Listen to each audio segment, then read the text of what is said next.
Salam sejahtera untuk kita semua. Perkenalkan kami dari kelompok I akan mempresentasikan mengenai tugas data mining kami tentang Jerman Credit Risk. Saya David sebagai presentator pada kesempatan kali ini. Data yang kami miliki terdiri dari 1000 objek dengan 9 variabel yang dibuat oleh Profesor Hoffman. Pada setiap barisnya akan menampilkan data dari sampel yang mengambil kredit pada sebuah bank. Berikut adalah variabel yang terdapat pada data kami, meliputi usia, jenis kelamin, tingkat pekerjaan yang terbagi menjadi 4 kategori, kemudian kepemilikan rumah yang terbagi menjadi 3 kategori. Berikutnya adalah saving account atau besar tabungan yang dimiliki setiap nasabah di suatu bank.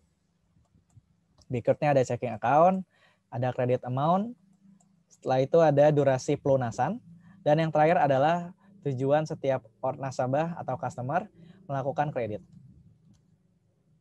Berikut rincian mengenai data kami. Dari jenis kelamin tersendiri didominasi oleh pria dengan persentase 69,00%.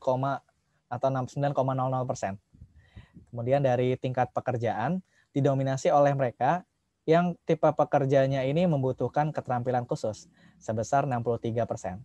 Dan paling sedikit dari mereka yang pekerjaannya tidak membutuhkan keterampilan khusus serta tidak tetap, yaitu 2,2%. Dari segi kepemilikan rumah, didominasi oleh mereka yang sudah memiliki rumah pribadi, sebesar 71,3%. Berikutnya dari saving account atau besar tabungan yang mereka miliki, didominasi oleh mereka yang tabungannya sedikit di bank, yaitu 78,6%.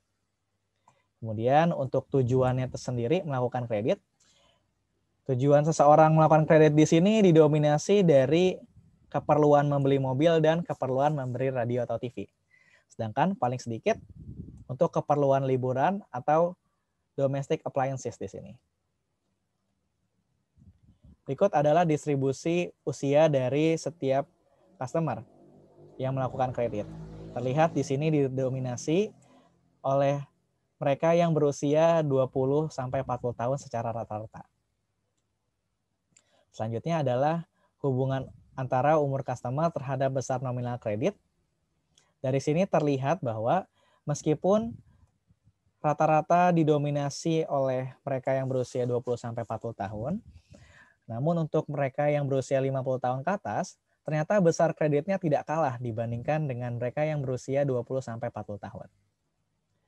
Selanjutnya dari hubungan antara kepemilikan rumah dengan besar kredit, terlihat bahwa mereka yang sudah memiliki rumah tetap cenderung lebih berani mengajukan kredit dengan jumlah yang lebih besar atau dengan nominal yang lebih besar dibandingkan dengan 2 kategori lainnya di sini.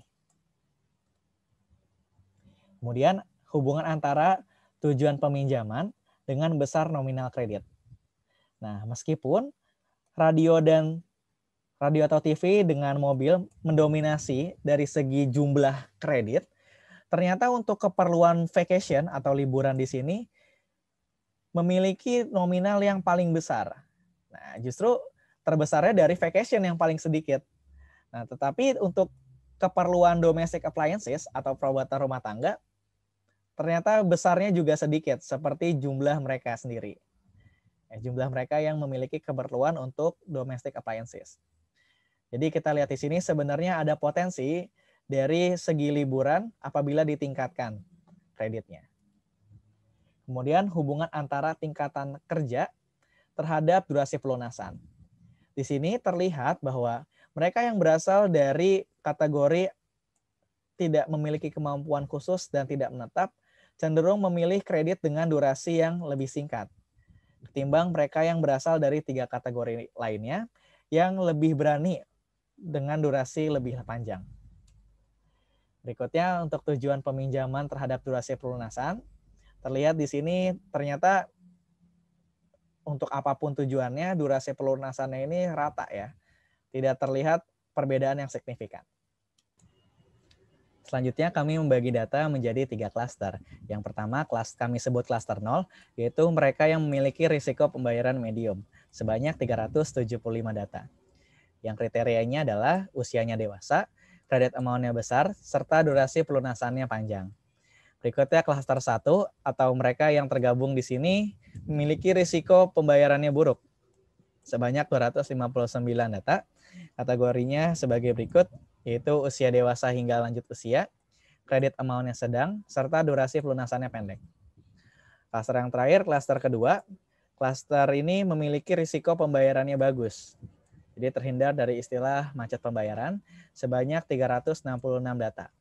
Adapun kriterianya, usianya produktif di kisaran 20-40 tahun, kredit amount-nya kecil, serta durasi pelunasannya pendek. Dari jenis kelaminnya sendiri, dari jenis kelamin female atau perempuan, didominasi dari mereka yang masuk ke dalam kategori good, sebanyak 152 data. Sedangkan untuk laki-laki, berasal dari kategori medium dengan total 281 data.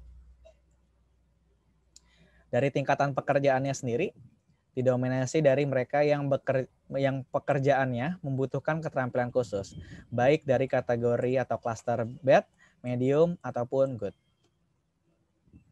Selanjutnya dari saving account atau besar tabungan yang mereka miliki, baik klaster bad, medium, ataupun good, didominasi dari mereka yang memiliki tabungan kecil atau sedikit.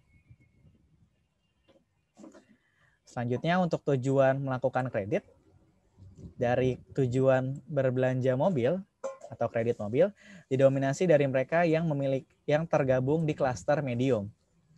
Kemudian untuk tujuan membeli TV atau radio, didominasi dari mereka yang berasal dari klaster good.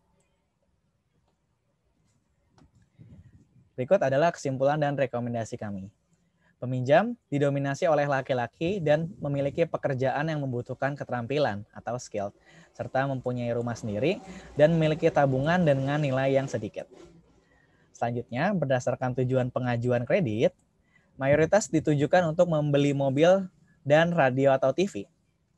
Kemudian, perusahaan kredit dianjurkan untuk memprioritaskan di pasar klaster medium dan good, supaya menghindari kemungkinan gagal bayar dari sang customer. Selanjutnya, disarankan untuk menjalin kerjasama dengan perusahaan TV ataupun mobil, ya, TV radio ataupun mobil, karena dari klaster medium maupun good mendominasi kebutuhan untuk membeli TV ataupun mobil. Dan yang terakhir, meningkatkan kerjasama di sektor pariwisata. Kenapa hal ini disarankan? Kalau kita kembali ke slide sebelumnya, di sini, tujuan untuk berliburan meskipun sedikit, tetapi justru paling besar berasal dari kategori ini untuk keperluan liburan. Jadi apabila kita tingkatkan kredit dalam keperluan berliburan, akan menghasilkan keuntungan yang jauh lebih besar. Nah, sedangkan untuk domestic appliances yang memiliki jumlah sama dengan keperluan liburan, besar kreditnya kecil. Nah, selain itu juga domestic appliances atau perabotan rumah tangga merupakan kebutuhan primer.